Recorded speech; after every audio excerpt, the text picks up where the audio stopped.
آدمی مل گیا میرے تجارت سے ہے، کاشتکاری سے ہے، کام سے ہے، دھندے سے، لیکن وہ بھول گیا کہ اصل پانے والا تو وہ حضرت یوسف فرماتے ہیں کہ اس کام کے ذریعے اور دعوت و تبلیغ کی جد و جہد کے ذریعے کسی کو شیخ الاسلام اور شیخ طریقت نہیں بنانا. وہ جو اوپر ہم وعدہ کرتے ہیں قالوا بلا شہیدنا، آپ ہی ہمارا رب ہے، وہ ربوبیت تمہارے اندر میں پیدا کرنا کہ میرے پر میں کا تعلق اللہ سے،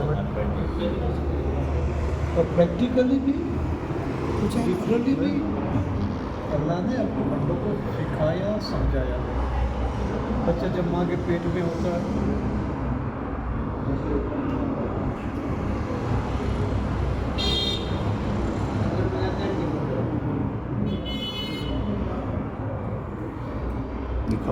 کیا کہتے ہیں یہ ماننا ہے ہاں ان کو کھانا نہیں، تو کیا وہ دعا کرنا ہے. ہاں تو دعا کی پھر بھی کریں گے انشاءاللہ. وہ تو خود میں بیٹھ کر سننا چاہیے. ہاں تو میں بول رہا ہوں آواز آ رہی ہے. آواز آ رہی ہے. دعا کروانا چاہتے ہیں، وہ بھی سنے ایسے. دعا ہاں تو کریں گے. ہاں وہ کریں. تو حضرت نور اللہ مکہ تو فرماتا ہے کہ اس کام کے ذریعے سے تو ہمیں کسی کو شیخ الاسلام ہو سکے طریقہ نہیں بنانا، لیکن جس ربوبیت کا اقرار کرتے ہیں وہ اوپر سے آیا ہے، وہ ربوبیت کا عقیدہ جو اللہ جل جلالہ نے لٹرلی اور پریکٹیکلی پوری زندگیوں میں پر آیا، وہ ہمارے اندر اترا کے نہیں کہ میرا پلنے کا تعلق کس سے ہے. اور تبوک کے اندر میں 3 سال کی قحط سال قرضوں کے انبار میں لڑے ہوئے ہیں صحابہ، اور کھجور کے کوشے لدے ہوئے ہیں. ہارویسٹ کا ٹائم ہے اور امیدیں بندی تھی کہ اتنا پاک ہوگا اور اتنا کھجور ہمیں ملے گا کہ سارا قرضہ ادا ہو جائے گا اور گھر میں کچھ رونق آئے گی. اور حکم آیا کہ تبوک کے لیے نکلو.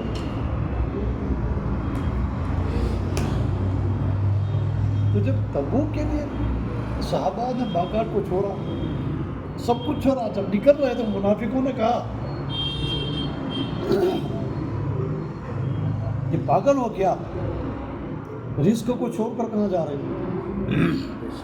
ایمان بنا تھا، کیا کہا؟ رزق کو چھوڑ کر رزاق کی طرف جا رہا ہے. تو جب رزق کو چھوڑا اور رزاق کی طرف گئے تو اللہ نے ان کی رزق میں اتنی برکت دی کہ آج 1400 سال کا زمانہ گزر گیا، ہزاروں لاکھوں کروڑوں ٹن کھجور مدینہ میں بھرتی ہے، سب کھاتے ہیں، دنیا میں جاتا ہے، دنیا میں قحط پڑا، کہاں کہاں قلتیں آئی، شارٹیج آئی، لیکن آج تک مدینہ میں ایک کھجور کی کیونکہ تم نے رزاق پر یقین کیا، رزق پر رزق کو چھوڑ دیا. اب بچہ جب ماں کے پیٹ میں ہوتا ہے فی ظلمات ثلاث، 3 اندھیروں میں، ایک تو پیٹ ہے، ماں کا رحم ہے، اور پھر اس کے اوپر ایک تھیلی، اس میں بچہ پڑتا ہے، اور سوئی کے نوک کے برابر بھی سوراخ نہیں، وہاں اللہ نے روزی پہنچا، ماں کا خون پہنچ رہا ہے، اور ایسا نظام کیا آٹومیٹک. ماں کو معلوم نہیں کہ اس وقت ضرورت ہے یا نہیں، ماں کو معلوم نہیں کہ اوور فلو ہو رہا ہے یا نہیں، ماں کو معلوم نہیں بچہ بھوکا ہے یا نہیں، ماں کو یہ معلوم نہیں کہ زیادہ ہو گیا. اور پائپ اللہ نے ایسا لگایا کہ دنیا کے پائپ میں لیکیج آ گیا، وہاں آج تک لیکیج نہیں آیا. اگر ماں پر چھوڑ دیا جاتا کیونکہ کتنے بچے ماں کے پیٹ میں مر جاتے. بس جیسے خون کی ضرورت پڑی، جتنا پڑا پہنچتا ہے، جب ضرورت پوری ہو گئی آٹومیٹک بن ایک پائپ تھا. اور وہ بھی اللہ نے منہ کے ذریعے سے نہیں دیا. ماں کا جو رحم ہے تو اس رحم سے اس پائپ کو کنیکٹ کیا، اور بچے کی جو نابی ہے نیور اس کے ساتھ ہے، منہ کے ذریعے سے نہیں، کیونکہ وہ خون ناپاک ہے. اور اللہ کہتا ہے میرا بندے تو دنیا میں جا کر میرا مبارک نام لینے والا ہے، میرے نبی کا مبارک نام لینے والا ہے، اور تو میرے قرآن پاک کی تلاوت کرنی ہے، تیری زبان کو میں یہیں سے پاک کر کے بھیجتا ہوں، لیکن گالی گلوچ کر یہ ناپاک کر رہا۔ اب جب پیدا ہوا تو اس پائپ کو کاٹ دیا جاتا ہے تو بچہ روتا ہے، اللہ میں پوچھتا ہے کیوں روتا ہے؟ کہا ایک پائپ تھا میری روزی کا تو میری ماں کاٹ رہی ہے، کا فکر نہ کر، ایک پائپ بند ہو رہا ہے، تیری ماں کی چھاتیوں میں 2 پائپ دودھ کا کھول رہا ہوں۔ اور یہ بھی عجیب کی بات ہے، بیٹی کی ماں کا دودھ ہلکا، بیٹے کی ماں کی دودھ بھاری۔ امریکہ میں 1984 میں ریسرچ ہوا کہ بھئی اگر 2 بچے مکس ہو جائیں، یہ لڑکا یہ لڑکی ہے، اور معلوم نہیں اس کی ماں کون اس کی ماں کون، تو کیسے پتہ کریں گے؟ تو ڈاکٹر نے کہا بھائی ہمارے پاس تو مذہبی امور سے کوئی پربند نہیں ہے۔ علماء نے فرمایا کہ بھائی ہمارے پاس تو ہے۔ پوچھا کیسے؟ کہا دونوں کا دودھ نکالو اور دودھ کا جو فیٹ ہے اس کو ماپو، ایک اگر سنگل ہے تو لڑکی کی ماں، ڈبل ہے تو لڑکے کی ماں، کیونکہ قرآن کہتا ہے وَلِلذَّكَرِ مِثْلُ حَظِّ الْأُنثَيَيْنِ، کہ لڑکی کو ڈبل ملے گا، لڑکی کو سنگل ملے گا، تو دودھ میں بھی ڈبل سنگل ہے۔ اور آج یہ لوگ کہتے ہیں کہ بھائی عورتوں کو مساوی درجہ کیوں نہیں دیا؟ کسی طرح سے مرد اور عورت نہ جسمانی اعتبار سے مساوی ہے، نہ سوچ کے اعتبار سے، نہ ذہن کے اعتبار سے۔ مرد کا دماغ کا نیورولوجسٹ نے ریسرچ کیا تو ہمارے دماغ کا وزن ہے 1.5 گرام، یعنی 1.5 کلو۔ اب 1.5 کلو والا ہے، یہ 1.5 کلو والا ہے، میں 1.5 کلو والا ہوں۔ مرد کا جو بھیجا ہے نا برین 1.5 کلو کا ہے، عورت کا 1.2۔ کہ مطلب میرے بھی پوچھتے مجھے سمجھ میں نہیں آیا، مجھے نہیں آئے گا یار 1.2 یا 1.5، ان کا قصور ہی نہیں ہے، وہ ہے ہی 1.2 اور 1.5 ہے، تو 300 گرام ہمارا دماغ زیادہ چلتا ہے۔ اور یہ بھی تعجب کی بات ہے، اور جو ریسرچ کیا تو اس میں یہ واشگاف ہوا کہ بعض مادے عورت کے دماغ میں زیادہ ہے مرد سے، اور وہ مادہ ایموشن کا، جذبات کا، محبت کا، کیونکہ اس کو ماں بننا ہے، صحیح، سبحان اللہ۔ اور مردوں میں یہ کم ہے۔ رہی بات ہمت کی، تو ہمت اور طاقت کا جو مادہ ہے مرد میں زیادہ ہے۔ اچھا، اسی طرح فیصلے کی قوت مردوں میں زیادہ ہے، عورتوں میں تردد ہے، وہ 1 سوال 10 بار پوچھیں گی۔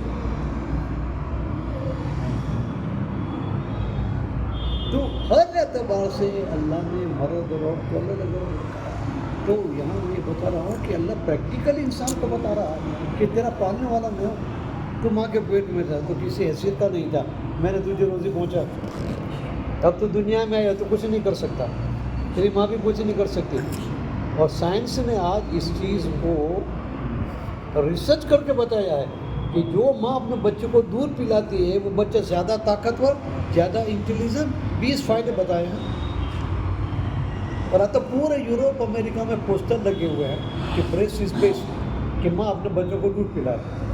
اور قرآن نے کہا والوالدات یرضعن اولادہن حولین کاملین، ماں کو چاہیے اپنے بچوں کو 2 سال تک دودھ پلائے۔ اب 1 پائپ بند ہوا، اللہ نے 2 پائپ کھولے، 2 سال کے بعد اس کو دودھ چھڑایا جاتا ہے اور پھر روتا ہے۔ اللہ کا پوچھتا ہے کیوں روتا ہے؟ کہا میری ماں ہی اپنا دروازہ بند کرے۔ کہا کوئی بات نہیں، دنیا کے 4 کونے اور 4 کونوں کا فوڈ تیرے لیے میں کھول رہا ہوں۔ اب بھی ماں کی مچھی ہم کھا رہے ہیں، باپے گجرات سے آ رہی ہے، چاول معلوم نہیں کہاں سے آئے ہوئے۔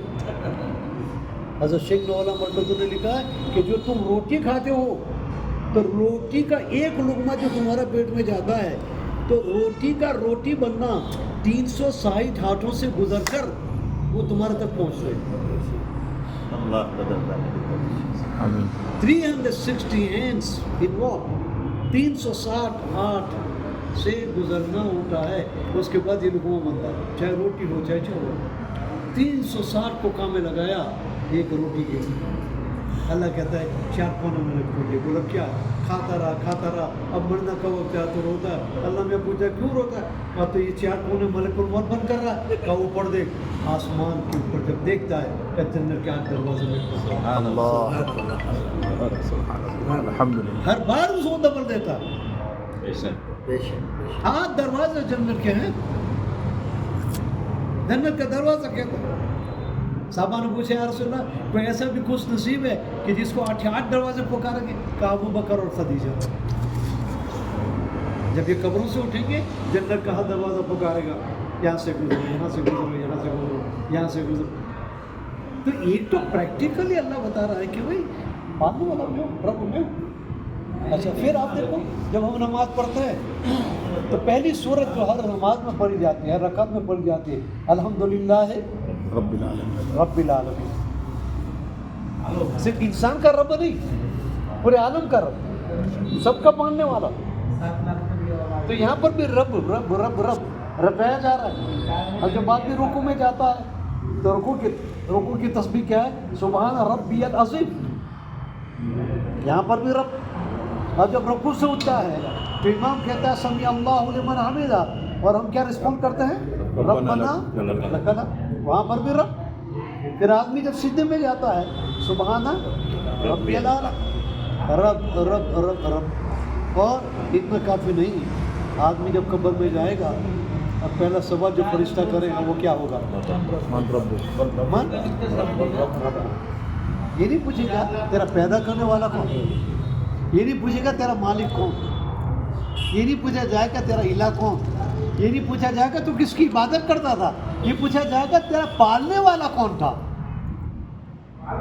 تیرا پلنے کا تعلق کس سے تھا. تو نے کس کو اپنا رب مانا.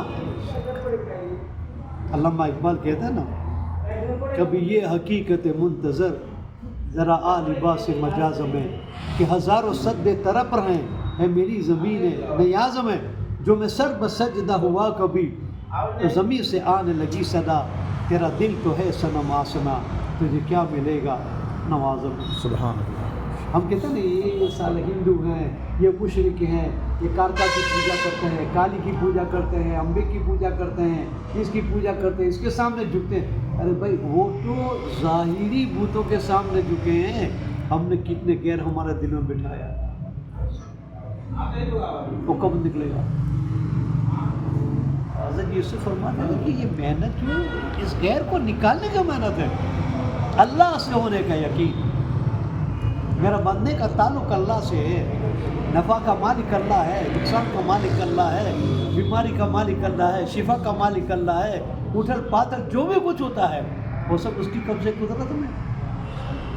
حضرت علی کے لیے جب بات ہوئی کہ بھائی ان کی قتل کے لیے خارجی لوگ نکلے ہوئے ہیں امام حسن اور حسین عبداللہ ابن زبیر عبداللہ ابن عمر عبداللہ ابن عمرو بن عاص عبداللہ سعد بن وقاص ان کے بیٹے وہ سب تلواریں لے کر آئے. پوچھا بچوں کیوں آئے ہو؟ کہا تمہاری حفاظت کے لیے. کہا کس سے حفاظت کرو؟ زمین والے سے یا آسمان والے سے؟ کہا زمین والا جو بھی آئے گا ہم کٹ جائیں گے لیکن آپ تک پہنچنے نہیں دیں گے. تو کہا کہ آسمان والے سے؟ کہا وہاں ہماری دسترس نہیں. کہا کہ جاؤ گھر جا کے سو جاؤ. میرا ایمان اور یقین ہے کہ زمین پر پٹا بھی نہیں ہلتا جب تک آسمان سے فیصلہ نہ ہو. جب وہاں سے فیصلہ ہوگا ہی نہیں میرا کوئی بات بیکار نہیں کر سکتا. اگر فیصلہ ہو گیا تو کچھ نہیں کر سکتا. تو یہ تھی یقین کی سطح. یہ ہے رب یہ ربوبیت. بسم اللہ الرحمن الرحیم. دعا کریں.